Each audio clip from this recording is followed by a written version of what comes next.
छोटी सी अदिका अपनी दादी के साथ तालाब के किनारे बैठकर चिड़िया उड़ी खेल खेल रही थी।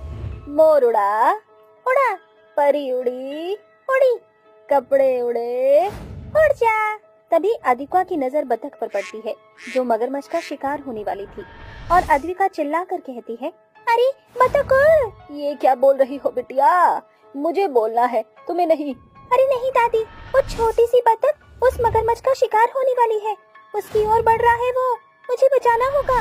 मगरमच्छ उस बतख के करीब आता ही है कि अदिका एक पत्थर लेकर मगरमच्छ को मारती है और उस छोटे से बतख को अपनी गोद में लिए घर लेकर आ जाती है और उसे प्यार करते हुए बोलती है, अरे तुम कितनी प्यारी बतख हो, अरे तुम्हारी तो सर पर चोट लगी है, मेरा मारा हुआ पत्थर उछलकर तुम्हें भी लग गया है, मैं तुम्हें अभी दवाई लगा देती हूँ। ऐसा बोलकर छोटी सी अदिका उस बतख को हल्दी सरसों में मिलाकर उसके घाव पर लगा देती है। अब देखना तुम जरूर ठीक हो जाओगी, तुम अभी ठीक नहीं हो, इसीलिए मैं तुम्हें कहीं भी जाने नहीं दूंगी। मेरी गुड़िया तो बड़ी सयानी है, ये तो बतख की मदद भी करती है। हाँ दादी, देखो तो ये कितनी प्यारी सी है। ऐसा कहकर अदिका उस बतख का ख्याल रखती है, उससे बातें करती है, उसे खाना खिलाती है और उसके सर पर हाथ रखकर प्यार करती है। तुम्हें अच्छा तो लग रहा है ना मेरी प्यारी सी बतख। तभी केशव उनकी झोपड़ी के बाहर बहुत से लोगों को लेकर आ जाता है जिनके हाथों में मशाल, टमाटर, चप्पल होता है। अरे बुढ़िया, 2 महीने हो गए हैं मुझे, और कब तक तू मेरा राशन का पैसा मुझे नहीं देगी? तूने 2 महीने का टाइम दिया था, उसे भी 1 हफ्ता ऊपर हो गया है, अब तो मेरे पैसे लौटा दे। केशव की आवाज सुनकर बुढ़िया और अदिका बाहर आते हैं। पीछे पीछे वो बतख भी आ जाती है। हाँ केशव, इतना शोर क्यों मचा रखा है? अरे तुम्हारे कानपुर में हड़ताल है क्या? और कब तक मुझे मेरे पैसे नहीं दोगी? मुझे मेरे पैसे अभी दो, मैं जाऊंगा नहीं। बेटा, अभी तो मेरे पास पैसे नहीं है, मेरा सब्जी बेचने का कारोबार चला नहीं। अरे इस बुढ़िया पर रहम खाकर मैंने 2 महीने दिए, तब भी इसने मेरे पैसे नहीं लौटाए।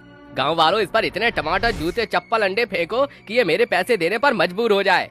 हाँ हाँ मारो इसे। हाँ मारो बेशरम, उधार वाले लोग हैं ये बस इनको तो खाना आता है। अरे ऐसी बात नहीं है, मैं दूंगी पैसे, बस कोई काम चालू हो जाए।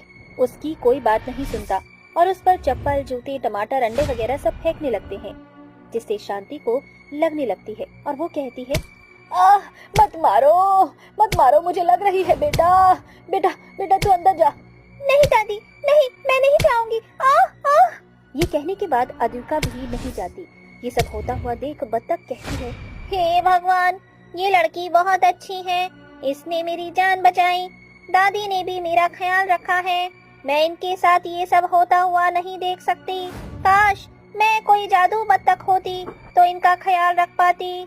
बतख के ये कहते ही उस पर एक नीली रोशनी आती है, जिसके बाद वो जादुई बतख बन जाती है।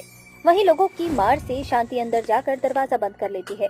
वहीं केशव मशाल फेंककर उनकी झोपड़ी पर आग लगाकर बाकी सबके साथ चला जाता है और धीरे धीरे झोपड़ी में आग फैलने लगती है। अद्विका बिटिया, तुम ठीक तो हो ना? और बतख, तुम भी ठीक हो ना? मैं ठीक हूँ दादी, पर आपके सर पर चोट आई है। कोई बात नहीं बेटा, गरीब की जिंदगी में थोड़ा बहुत ऐसा होता रहता है।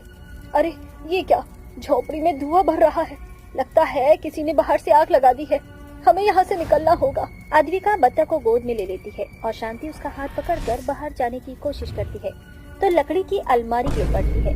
बाप रे बाप, अब क्या होगा? हम सब यहाँ मर जाएंगे और हमारा घर भी जल रहा है, कोई बचाओ, हमें बचाओ। हे भगवान, मुझे ताकत दो कि मैं इनकी जान बचा पाऊँ। तभी वो बतख अद्विका की गोद से कूदकर एक विशाल बतख बन जाती है जो अपने मुंह से पानी निकालकर झोपड़ी की आग को बुझाती है। फिर उन लोगों को बाहर लेकर जाती है और वापस छोटी हो जाती है। आग बुझने के बाद बुढ़िया बतख को लिए गोद में कहती है, वो तो शुक्र हो हमारी बतख ने हमें बचा लिया, पर ये इतने विशाल रूप में कैसे आई और उसके मुंह से वो पानी कैसे निकला? पता नहीं दादी, शायद भगवान का इशारा हो जो बतख ने हमारी मदद की। इतना कहते ही वो जादुई बतख शांति के माथे को अपने पंख से छूती है, जिससे उसके सर की लगी चोट ठीक हो जाती है। अरे तुमने तो मेरी चोट भी ठीक कर दी है, पर अब हम कहाँ रहेंगे? ये घर तो पूरा जल गया है। शांति की ये बात सुनकर जादुई विशाल बतख अपने जादू से जली हुई झोपड़ी को एक नया सुंदर घर बना देती है और अंदर जाकर वो कहती है, अरे ये क्या दादी, देखो मेरी बतख ने अपने जादू से हमारे लिए नया घर बना दिया है, ये तो कोई जादुई बतख है। हाँ तुमने सही कहा, ये बत्तख जरूर कोई जादुई बत्तख है। अब बस मुझे कोई काम ढूंढना है जिससे मैं केशव के पैसे चुका सकूं। रात हो जाती है। खाना खाने के बाद सब सो जाते हैं। अगले दिन जब शांति बत्तख को खाना खिलाने जाती है तो देखती है कि बत्तख ने एक सोने का अंडा दिया है। उसे हाथ में लेकर वो अद्विका को दिखाती है। मेरी गुड़िया, जरा देख, हमारी प्यारी बत्तख ने हमें सोने का अंडा दिया है। अरे हाँ दादी, इसने तो सोने का अंडा दिया है। अब तो हम नया कारोबार चालू कर सकते हैं। हाँ बेटा, मुझे लगता है कि ये जादुई बत्तख हमारी मदद कर रही है। बत्तख द्वारा दिए उस सोने के अंडे से शांति नारियल लाकर बेचने लगती है। उसके अगले दिन ही वो बत्तख फिर से सोने का अंडा देती है, जिसे देखकर शांति कहती है, अद्विका बेटा, मुझे लगता है मुझे नारियल पानी नहीं बेचना चाहिए, बल्कि इस एक और सोने के अंडे से मैं पूरा खेत खरीद लेती हूँ जिस पर मैं खेती कर सकूं। हाँ दादी, आप सही कह रही हो। उस दूसरे सोने के अंडे को बेचकर शांति एक खेत भी ले लेती है और वहाँ अच्छी खाद और बीज डालकर पानी डाल देती है। साथ ही पैसे लेकर केशव के दरवाजे पर जाती है और कहती है, दरवाजा खोलो केशव, मैं आई हूँ। अरे कौन है जो इतने सवेरे सवेरे आ गया? अरे शांति, तुम फिर से मुझसे उधार राशन लेने आई हो? तो भूल जाओ, पहले मेरे पैसे लौटाओ। मैं आज के बाद तुमसे कोई राशन नहीं लूंगी। और रही बात तुम्हारे पैसों की, तो ये लो, रखो अपने पूरे पैसे अपने पास। याद रखना, कभी किसी की मजबूरी का फायदा मत उठाना। हो सकता है वो इंसान किसी मुसीबत में हो। और हाँ, वक्त सबका बदलता है। मुझे फालतू का ज्ञान मत दो, मुझे मेरे पैसे से मतलब है, बस। शांति पैसे देकर वापस आ जाती है और देखती है कि उस बत्तख ने बहुत सारे सोने के अंडे दिए हुए हैं। तभी बत्तख को गोद में लिए वो कहती है, मेरी प्यारी बत्तख, तुमने हमारे मुश्किल वक्त में हमारा बहुत साथ दिया। नया घर, नया खेत और इतने सारे सोने के अंडे, इससे तो हमें अब कभी भविष्य में भी कोई परेशानी नहीं होगी। तुम्हारा बहुत बहुत शुक्रिया।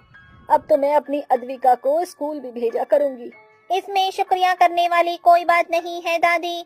अद्विका ने मुझे इतना सारा प्यार दिया, मेरे उस मगरमच्छ से रक्षा करी। अगर वो नहीं आती तो आज मैं जिंदा ही नहीं होती। उसने मेरी जान बचाई है। मेरा कर्तव्य था कि मैं आपके मुश्किल समय में आपका साथ निभाऊं, जो मैंने किया। अरे तुम तो बोलती भी हो। दादी, हम अपनी बत्तख के बारे में किसी को नहीं बताएंगे, वरना मेरी बत्तख को नुकसान पहुंच सकता है। हाँ बेटा, नहीं बताएंगे। जब तुम मुझे लेकर आई थी तब मैं जादुई बत्तख नहीं थी, पर जब मैंने तुम्हें मुश्किल समय में देखा तो भगवान जी ने मुझे तुम्हारी मदद के लिए जादुई बनाकर सोने के अंडे देना शुरू कर दिया। तुम सच में बहुत प्यारी हो मेरी बत्तख। इस तरह अद्विका हमेशा उस बत्तख का ख्याल रखती थी और वो बत्तख उन्हें सोने के अंडे देकर उनकी हर मुश्किल को छू मंतर कर दिया करती थी।